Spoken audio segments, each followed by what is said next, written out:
हाय 3 phase motor फिरवण्यासाठी PLC वरून relay operate करून कसा कॉन्टॅक्टर ऑन करायचा ते आज आपण बघणार आहोत.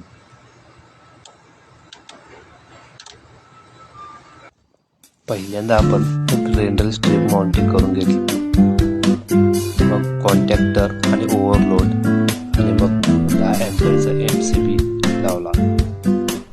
त्याच्यानंतर 24 व्होल्ट रिले पण लावला. RYB चे कनेक्शन कॉन्टॅक्टरच्या युजर इनपुटसाठी करून घेतले. याने MCB च्या इनपुटसाठी वरून सप्लाय घेतला. नंतर R फेज उचलली 24 व्होल्टच्या रिलेच्या कॉमनला देण्यासाठी.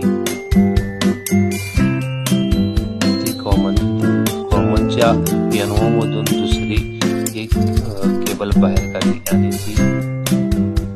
ती ओव्हरलोड रिलेच्या NC च्या एका टर्मिनलला दिली. दुसरी एक लिंक घेतली A2 च्या एका टर्मिनल पासून NC च्या एका टर्मिनलला दिली. Overload relay switches.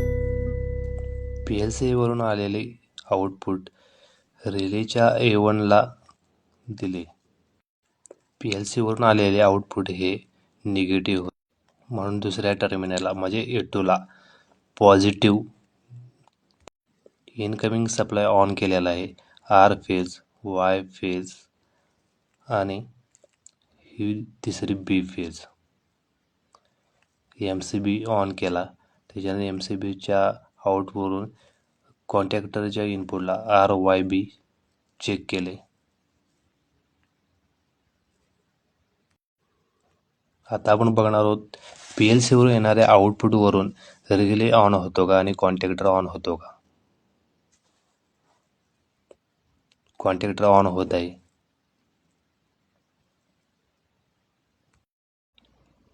पुढे आपण ओव्हरलोडच्या आउटपुटच्या टर्मिनलला मोटरचे UVW कनेक्शन करून मोटरची ट्रायल घेऊ शकतो.